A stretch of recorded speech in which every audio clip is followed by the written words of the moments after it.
Good morning. Today I have brought another poem from class 12th Bihar board, and the title of the poem is Ode to Autumn, written by John Keats. आज जो मैं कविता आप लोगों को पढ़ाने वाला हूं, ये जॉन केट्स के द्वारा लिखी गई है। इसका शीर्षक, इसका टाइटल है ओड टू ऑटम। सबसे पहले बता दूं ओड क्या होता है। It's a kind of poem. In Hindi it is known as संबोधन गीत। ये एक तरह का सॉन्ग होता है, एक तरह की का पोएम होता है जो किसी चीज को संबोधित होता है। It can be also said that it is in praise of something और समवन। ये किसी के प्रशंसा में होता है, किसी की तारीफ में होता है। तो पोएम हम पढ़ेंगे, लेकिन सबसे पहले मैं आपको ये बता दूं कि मैं ये पोएम ओड टू ऑटम ये 2 पार्ट में बनाने वाला हूं, इसलिए आपको दोनों पार्ट को देखना पड़ेगा। पहला पार्ट जिसमें हम पढ़ेंगे अबाउट द पोएट। सबसे पहले अबाउट द पोएट यानी जॉन किट्स के बारे में पढ़ेंगे। सेकंड पार्ट में हम पोएम को पढ़ेंगे। आपके लिए दोनों इंपॉर्टेंट है, क्योंकि वीडियो थोड़ा लंबा हो जाता था, 32 मिनट का, उससे ज्यादा मिनट का। तो चूंकि पढ़ने में थोड़ी सी बोरिंग फील होती है, तो इससे बेहतर है कि इसे हम 2 पार्ट में पढ़ें। तो सबसे पहले आपके स्क्रीन पे है about the poet. John Keats 1795 to 1821, one of the greatest of English romantic poets, was born at Moorfields, London. He studied at Clark's School at Enfield, deeply interested in cricket and boxing. He grew into a voracious reader, especially of Greek mythology. John Keats जिसका जन्म 1795 में हुआ था और इनकी मृत्यु जो है वो 1821 यानी 1821 में, बहुत कम दिनों में इनकी मृत्यु हो गई थी। बहुत कम दिन इन्होंने जिया है। तो ये अंग्रेजी रोमांटिक कवियों में से एक, one of the greatest English romantic poets है, यानी अंग्रेजी के महानतम रोमांटिक कवियों में से एक। Was born at Moonfields. इनका जन्म जो लंदन के मूनफील्ड्स में हुआ था। ये लंदन के मूनफील्ड्स में पैदा हुए थे। उन्होंने एनफील्ड में क्लार्क के स्कूल में अध्ययन किया, उन्होंने पढ़ाई की और क्रिकेट और मुक्केबाजी में बहुत ज्यादा इनकी रुचि थी। उन्होंने गहरी दिलचस्पी ली, deeply interested in cricket and boxing. उनकी जो रुचि थी वो क्रिकेट में और बॉक्सिंग में थी। वह विशेष रूप से यानी बहुत खास तौर पे उन्होंने ग्रीक पौराणिक कथाओं में एक अति उत्सुक पाठक, जिसे भुक्खड़ पाठक कह सकते हैं, जो बहुत पढ़ने वाला हो। इन्होंने बहुत इंटरेस्टेड होकर करके ग्रीक मैथोलॉजिकल स्टोरीज को पढ़ा और ऐसे ही इनका विकास हुआ। इन्होंने यानी ग्रीक मैथोलॉजी को बहुत डीपली इंटरेस्टेड होके पढ़ा। अगला जो इनके बारे में इंफॉर्मेशन है वह आपके स्क्रीन पे है। He even started a translation of Virgil's Aeneid. His ambition to become a poet was fired by his first acquaintance with Spenser's Faerie Queene. His first poem, Lines in Imitation of Spenser, was published in 1814. उन्होंने यहाँ तक Virgil की एनीड का अनुवाद भी करना शुरू किया। यानी वर्जिल की, आप जानो कि ये वर्जिल राइटर हैं, इनकी एक फेमस जो कृति है एनीड, उसको उन्होंने ट्रांसलेट करना, उसका अनुवाद उन्होंने शुरू किया। कवि बनने की उनकी महत्वाकांक्षा को उनके स्पेंसर की फेयरी क्वीन और स्पेंसर मोहताज नहीं है परिचय के, तो स्पेंसर के फेयरी क्वीन से उनका जो परिचय जब हुआ तो इसने उन्हें जोश और उत्साह से भर दिया। यानी उनकी जो कवि बनने की महत्वाकांक्षा जो थी, उन्होंने जब स्पेंसर के फेयरी क्वीन से इनका परिचय हुआ तो उसमें और ज्यादा उनमें जोश आया और वो उत्साह से भर गए। 1814 में उनकी पहली कविता lines in imitation of Spenser प्रकाशित हुई। यानी इस first poem lines in imitation of, imitation का मतलब होता है नकल, स्पेंसर के नकल में वाज पब्लिश्ड इन 1814। यानी उन्होंने 1814 में उनकी पहली ये जो कविता प्रकाशित हुई। तो ये था इनके बारे में इंफॉर्मेशन। अगला इंफॉर्मेशन आपके स्क्रीन पे बहुत ध्यान से हमें पढ़ना है।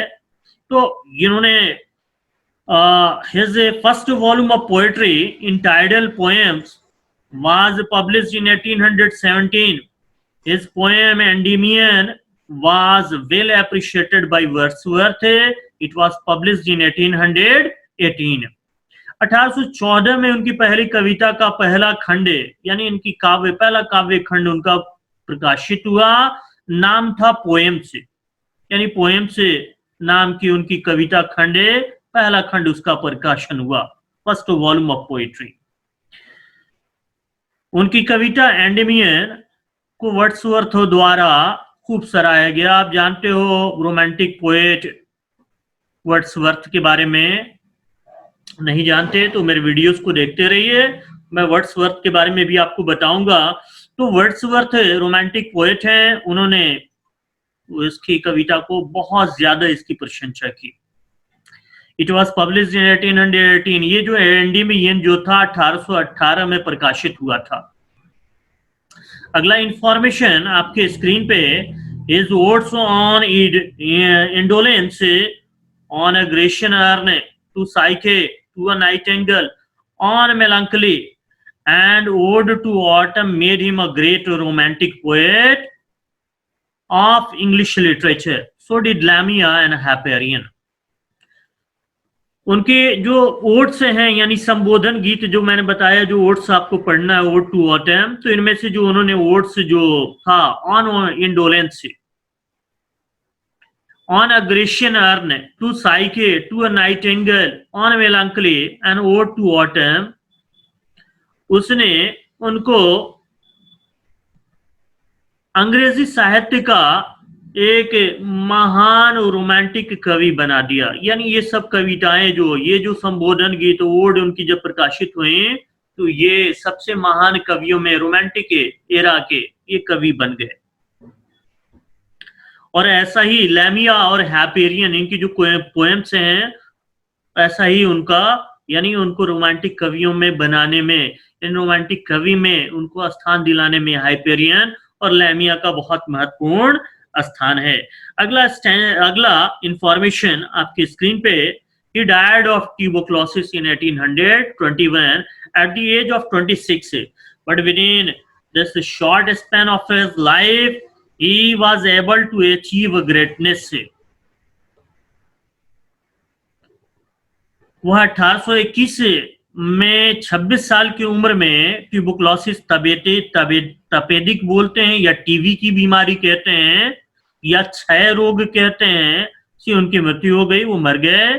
लेकिन जीवन के इस थोड़े से समय के भीतर वो महानता हासिल करने में सक्षम थे। It means he was capable to get greatness within limited time.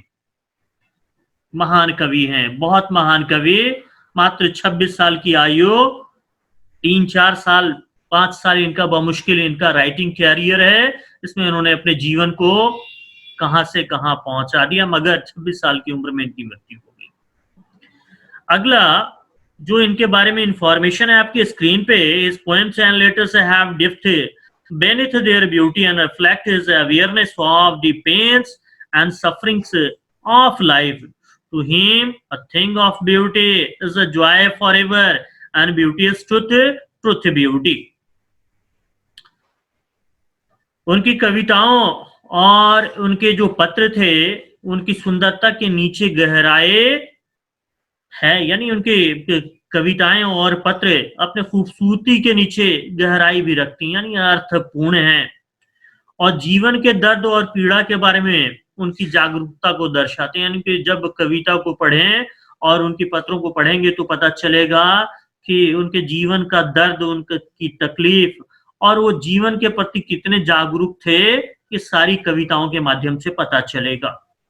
उनके लिए अ thing of beauty is Joy forever, यानी किसी सुंदर चीज की अनुभूति सौंदर्यवान वस्तु से अधिक समय तक बनी रहती है। यानी उन्होंने अपनी कविता में इस चीज को बताया है कि कोई सुंदर चीज बहुत जल्दी नष्ट हो जाती है, मगर जो सुंदर चीज की अनुभूति है, जो एहसास है, जो फीलिंग है, वो हमेशा बरकरार रहती है। मस्तिष्क में उसका हमेशा जो भाव वो रहता है। और a thing of beauty to him a thing of beauty is a joy forever and beauty is truth and truth beauty। और उनके हिसाब से beauty is truth, truth beauty, इसका मतलब है सुंदरता सत्य है, यानी जो खूबसूरती है वही सत्य है और सत्य ही सुंदर है, यानी ट्रुथ ब्यूटी है, ट्रुथ में ही, सच्चाई में ही खूबसूरती होती है। अगला इंफॉर्मेशन इनके बारे में जो आपके बुक में दिया हुआ है, लास्ट इंफॉर्मेशन उनके बारे में। In the poem Ode to Autumn, Keats described the beauty and characteristic spirit of autumn. Spirit of autumn in a series of memorable pictures exhibiting the principle of beauty in nature। अब ये कहता है कि कविता, ये जो odd to autumn है, यानी आप ये ऑटम का मतलब होता है पतझड़ कह लीजिए या शरद कह लीजिए। इस कविता में उन्होंने कविता की प्रशंसा, यानी इस ऋतु की, कविता की नहीं, ऋतु की, इस मौसम की प्रशंसा की है। तो कविता ओड टू ऑटम में किट्स ने शरद ऋतु यानी इस पतझड़ के मौसम की सुंदरता और विशिष्ट भावना का वर्णन किया है, यानी उसकी खूबसूरती का उन्होंने बखान किया है। और साथ में यह एक यादगार चित्रों की एक श्रृंखला है, यानी आप इसमें पिक्चर्स देखेंगे जो प्रकृति में सौंदर्य के सिद्धांत का प्रदर्शन करती है, यानी प्रकृति में जो खूबसूरती है और खूबसूरती का जो सिद्धांत है उसका प्रदर्शन इस कविता के जरिए किट्स ने किया है। तो ये था इंफॉर्मेशन कवि के बारे में, पोएट के बारे में, जॉन किट्स के बारे में। इंपॉर्टेंट चीजें हैं, इनके बुक्स के बारे में जरूर पढ़िएगा। इनका जन्म कब हुआ, मृत्यु कब हुए, कहाँ जन्म हुआ और कहाँ उन्होंने शिक्षा ली, उनका इंटरेस्ट किस चीज में था, क्रिकेट और बॉक्सिंग जैसा मैंने बताया था। और इनके जो जितने भी जो राइटिंग्स हैं उसको याद कर लीजिएगा, इंपॉर्टेंट क्वेश्चन इससे पूछे जाते हैं। पोएम हम अगले पार्ट में पढ़ेंगे। अगर आपको ये मेरा वीडियो पसंद आए तो इसे लाइक कीजिए, चैनल को अगर सब्सक्राइब नहीं किया तो जरूर कर लीजिए, बेल आइकन को प्रेस कीजिए ताकि नोटिफिकेशन मिलता रहे और अपने दोस्तों के बीच जरूर शेयर कीजिए। Thank you and have a nice day.